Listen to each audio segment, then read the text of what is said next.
ഇന്ന് നമ്മൾ പഠിക്കാൻ പോകുന്നത് കുറച്ച് ഇംഗ്ലീഷ് ഫ്രേസസ് ആൻഡ് എക്സ്പ്രഷൻസ് ആണ്. ഇത് കുറച്ച് ഫോർമൽ വേയിൽ ഉപയോഗിക്കുന്ന എക്സ്പ്രഷൻസ് ആൻഡ് ഫ്രേസസ് ആണ്. ഇത് റിട്ടൺ ഇംഗ്ലീഷിൽ മാത്രമല്ല, നമുക്ക് സ്പോക്കൺ ഇംഗ്ലീഷിലും വളരെ ഈസി ആയിട്ട് ഉപയോഗിക്കാൻ പറ്റുന്ന ചില ഫ്രേസസ് ആൻഡ് എക്സ്പ്രഷൻസ്. ഏതൊക്കെയാണ് ഇന്ന് നമ്മൾ പഠിക്കാൻ പോകുന്ന എക്സ്പ്രഷൻസ് എന്നല്ലേ? On behalf of, on account of, in view of, in light of, in terms of, in place of, by virtue of. അപ്പോൾ നമുക്ക് വളരെ ഈസി ആയിട്ട് ഈ എക്സ്പ്രഷൻസൊക്കെ പഠിക്കാം, നമുക്ക് ഉപയോഗിച്ചും തുടങ്ങാം. ചില ആളുകളൊക്കെ ഇതൊക്കെ ഉപയോഗിക്കുന്നവരാകും, പക്ഷേ ഉപയോഗിക്കാത്തവർക്കും അതുപോലെ മറ്റുള്ളവർ പറയുന്നത് കേട്ടിരിക്കാനിടയുണ്ട് ഇത്തരം ഫ്രേസസൊക്കെ. അപ്പോൾ അത്തരക്കാർക്കും വേണ്ടിയിട്ടാണ് ഈ ഒരു ലെസൺ. ആദ്യം നമ്മൾ പഠിക്കാൻ പോകുന്നത് ഓൺ ബിഹാഫ് ഓഫ്. ഇത് എവിടെ ഉപയോഗിക്കും? പല സ്ഥലത്തും ഇത് കേട്ടിട്ടുണ്ടാവും. പലപ്പോഴും പല ആളുകളും സംസാരിക്കുമ്പോൾ ഒക്കെ ഇത് കേട്ടിട്ടുണ്ടാവും. ഓൺ ബിഹാഫ് ഓഫ് ഒരാളെ, അതല്ലെങ്കിൽ ഒരു ഇൻസ്റ്റിറ്റ്യൂഷനെ, അതല്ലെങ്കിൽ ഒരു ഓർഗനൈസേഷനെ, അതല്ലെങ്കിൽ ഒരു ഗ്രൂപ്പിനെ, അല്ലെങ്കിൽ വേറൊരാളുടെ പേരിൽ ഒക്കെ നമ്മൾ അവരെ റെപ്രസെൻ്റ് ചെയ്തുകൊണ്ട് സംസാരിക്കും. അയാൾക്ക് പകരമായി, അതല്ലെങ്കിൽ ആ ഒരു ഗ്രൂപ്പിന് പകരമായിട്ട് ആ ഗ്രൂപ്പിൻ്റെ പേരിൽ ഒക്കെ റെപ്രസെൻ്റ് ചെയ്തുകൊണ്ട് സംസാരിക്കുക. അതാണ് on behalf of my team എന്ന് പറഞ്ഞാൽ എൻ്റെ ടീമിൻ്റെ പേരിലാണ്. On behalf of my organisation, ഞാൻ റെപ്രസെൻ്റ് ചെയ്യുന്ന ആ ഒരു ഓർഗനൈസേഷൻ്റെ പേരിലാണ്, അവർക്ക് വേണ്ടിയാണ് ഞാൻ സംസാരിക്കുന്നത് എന്ന രീതിയിൽ പറയില്ലേ? On behalf of, on behalf of him എന്ന് പറഞ്ഞാൽ അല്ലെങ്കിൽ അദ്ദേഹത്തിൻ്റെ പേരിലാണ്, അദ്ദേഹത്തിന് വേണ്ടിയിട്ടാണ് എന്നൊക്കെ പറയുമ്പോഴാണ് ഓൺ ബിഹാഫ് ഓഫ് ഉപയോഗിക്കുന്നത്. To indicate that someone is speaking or acting for another person or a group or an organization. I am speaking on behalf of my team എന്ന് പറഞ്ഞാൽ ഞാൻ സംസാരിക്കുന്നത് എൻ്റെ ടീമിന് വേണ്ടിയിട്ടാണ്. on behalf of my team. I am writing this letter on behalf of my friend. എൻ്റെ ഫ്രണ്ടിന് വേണ്ടിയിട്ടാണ് ഞാൻ ഈ കത്തെഴുതുന്നത്. അപ്പോൾ on behalf of അതിൻ്റെ ഉപയോഗം മനസ്സിലായല്ലോ. അടുത്തത് on top of. on top of എന്നതിന് മൾട്ടിപ്പിൾ മീനിങ്സ് ഉണ്ട്. ഒരു മീനിങ് അതിൻ്റെ ഒരു location, physical location. The book is on top of the table എന്ന് പറഞ്ഞാൽ ടേബിളിൻ്റെ മുകളിലാണ് ആ ബുക്ക് ഇരിക്കുന്നത് എന്ന അർത്ഥത്തിലാണ്. ദ ഓൺ ടോപ്പ് ഓഫ് അതിൻ്റെ മുകളിൽ, ആ ഫിസിക്കൽ ലൊക്കേഷനാണ് അവിടെ പറയുന്നത്. പിന്നെ അതിന് ആലങ്കാരികമായ ഒരു മീനിങ് ഉണ്ട്, ഫിഗറേറ്റീവ് മീനിങ്. അത് ഇൻ അഡീഷൻ ടു, അത് കൂടാതെ എന്നുള്ള മീനിങ് ആണത്. On top of your basic salary you will get benefits. നിങ്ങളുടെ ആ ഒരു ബേസിക് സാലറി കൂടാതെ എന്നാണ്. ഇൻ അഡീഷൻ ടു ദാറ്റ് എന്നാണ് meaning. You will get benefits, വേറെ പല ഗുണങ്ങളും നിങ്ങൾക്ക് കിട്ടുന്നു. അതാണ് on top of. On top of means in addition to. We are adding extra fees on top of the ticket price. On top of the ticket price എന്ന് പറഞ്ഞാൽ ticket price കൂടാതെ, in addition to the ticket price എന്നാണ്. Ticket price കൂടാതെ additional ആയിട്ട് ഞങ്ങൾ extra fees add ചെയ്യുന്നുണ്ട് എന്നാണ്. We will add extra fees in addition to ticket price. അതാണ് on top of the ticket price എന്ന് പറയുന്നത്. We are adding extra fees on top of the ticket price. പിന്നെ വേറൊരു meaning ഉള്ളത് in control of. അതിൻ്റെ ഒരു control എന്ന് meaning, അതിൻ്റെ ഒരു നിയന്ത്രണം എന്ന്. She is on top of the situation എന്ന് പറഞ്ഞാൽ ആ ഒരു സിറ്റുവേഷൻ്റെ കംപ്ലീറ്റ് കൺട്രോൾ അവൾക്കാണ്. She is on top of the situation, അവളാണതൊക്കെ കൺട്രോൾ ചെയ്യുന്നത് എന്ന മീനിങ്. ഇൻ കൺട്രോൾ ഓഫ് എന്ന മീനിങ് ആണ് അവിടെ. പിന്നെ പല കാര്യങ്ങളിലും നമ്മൾ ചില കാര്യങ്ങൾക്ക് പ്രയോറിറ്റി കൊടുക്കാറുണ്ട്, മുൻഗണന. അവിടെയും നമുക്ക് ഓൺ ടോപ്പ് ഓഫ് ഉപയോഗിക്കാം. Customer satisfaction is on top of our list. ഇപ്പോൾ ഒരു ബിസിനസ്സൊക്കെ ആകുമ്പോൾ കസ്റ്റമേഴ്സിനെ ഹാപ്പി ആക്കുക എന്നാണ് ഏറ്റവും കൂടുതൽ മുൻഗണന കൊടുക്കുന്നത് പല ഓർഗനൈസേഷനും പല കമ്പനികളും ഒക്കെ. അപ്പോൾ അവർ പറയുന്നത് എന്താ? കസ്റ്റമർ സാറ്റിസ്ഫാക്ഷൻ, കസ്റ്റമറെ സാറ്റിസ്ഫൈ ചെയ്യിപ്പിക്കുക എന്നാണ് ഞങ്ങളുടെ ലിസ്റ്റിലെ ഏറ്റവും പ്രയോറിറ്റി അല്ലെങ്കിൽ ഏറ്റവും മുൻഗണന കൊടുക്കുന്ന കാര്യം. On top of our list. ലിസ്റ്റിൽ ഒരുപാട് കാര്യങ്ങളുണ്ട്, എന്തെല്ലാം കാര്യങ്ങൾ ചെയ്യണമെന്ന്. അതിൽ on top of the list എന്താണ്? Customer satisfaction. അപ്പോൾ customer satisfaction is on top of our list. അപ്പോൾ ഓൺ ടോപ്പ് ഓഫ് എന്ന് പറയുമ്പോൾ ഏറ്റവും കൂടുതൽ അവർ പ്രയോറിറ്റി കൊടുക്കുന്നത് എന്ന മീനിങ് ആണ് അവിടെ. On top of everything else I have to work late. എല്ലാ കാര്യങ്ങൾക്കും പുറമെ വേറൊരു കാര്യം കൂടി ഉണ്ട്. On top of everything else, എല്ലാത്തിനും പുറമെ I have to work late. എനിക്ക് ലേറ്റായിട്ട് വർക്ക് ചെയ്യേണ്ടി വരുന്നു. അപ്പോൾ പല ബുദ്ധിമുട്ടുകളും ഉണ്ട് ഈ ജോലിക്ക്. പക്ഷേ അതിനൊക്കെ പുറമെ in addition to that, on top of it I have to work late. എനിക്ക് ലേറ്റായിട്ട് വർക്ക് ചെയ്യേണ്ടിയും വരുന്നു. On account of. On account of ഉപയോഗിക്കുന്നത് ഡ്യൂ ടു, ബിക്കോസ് ഓഫ് എന്നൊക്കെ പറയുമ്പോഴാണ്.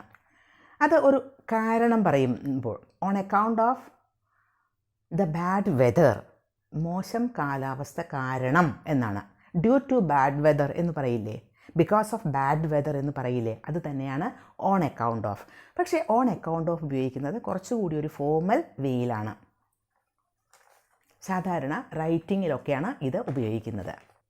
The event was cancelled on account of bad weather. ആ event cancel ചെയ്യപ്പെട്ടു. എന്തുകൊണ്ടാണ്? Because of bad weather. അതിന് നമ്മൾ പറയുന്നത് on account of bad weather. She couldn't attend the meeting on account of her illness.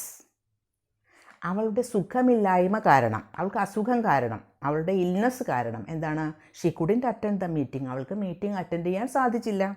അപ്പോൾ due to her illness അല്ലെങ്കിൽ because of her illness എന്ന് പറയുന്നത് പോലെ തന്നെയാണ് ഓൺ അക്കൗണ്ട് ഓഫ് എന്നുപയോഗിക്കുന്നത്. ഇൻ പ്ലേസ് ഓഫ്, ആ ഫ്രേസിൽ തന്നെയുണ്ട് അതിൻ്റെ മീനിങ്. ഇൻ പ്ലേസ് ഓഫ്, ഒരെണ്ണത്തിൻ്റെ സ്ഥാനത്ത് വേറെ, ഒരെണ്ണത്തിൻ്റെ പ്ലേസിൽ വേറെ. As a substitute for something or someone. അത് ചില ആളുകളുടെ കാര്യത്തിലാവാം, അതല്ലെങ്കിൽ ഏതെങ്കിലും വസ്തുക്കളുടെ കാര്യത്തിലാവാം.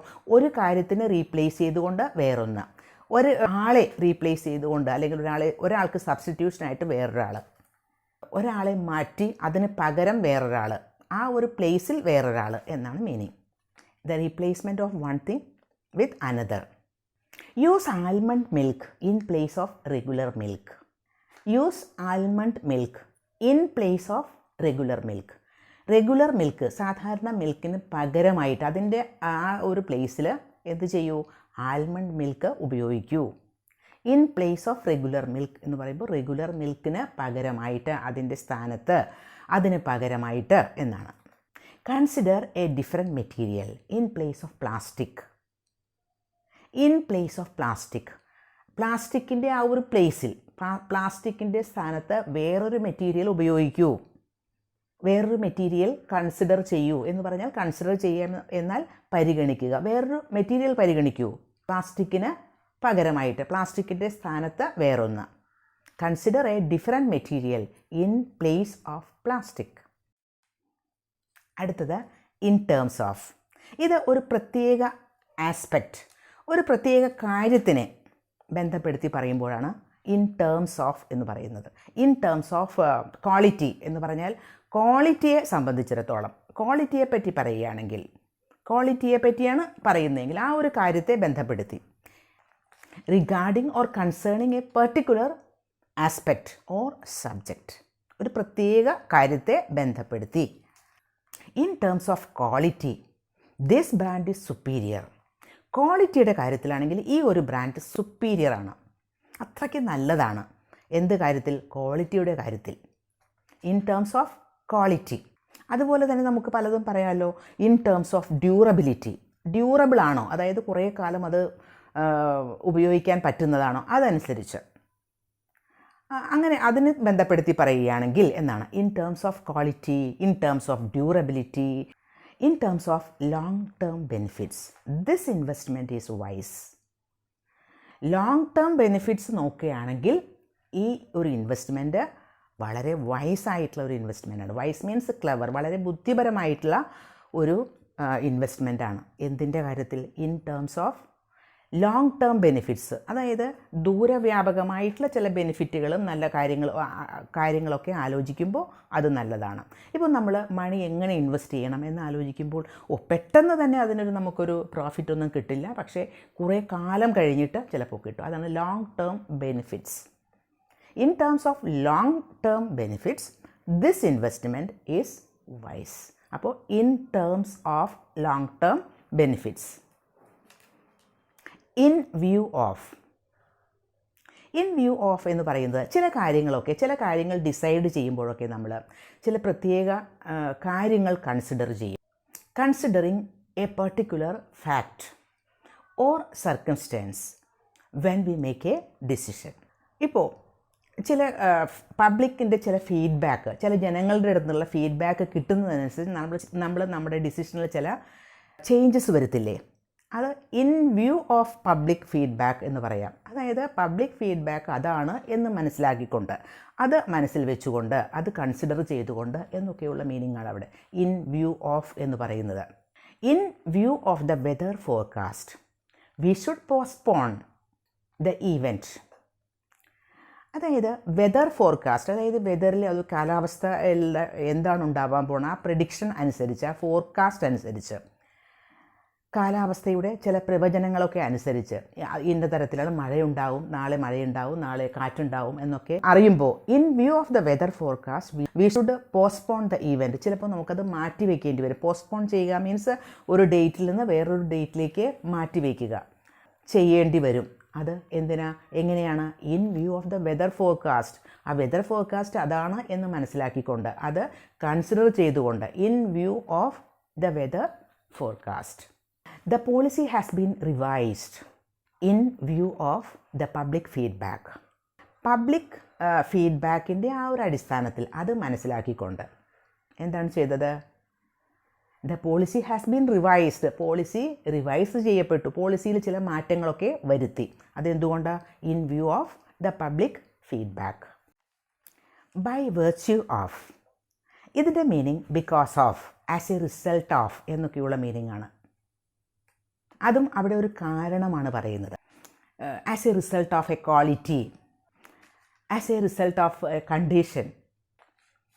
The team one by virtue of their teamwork and strategy.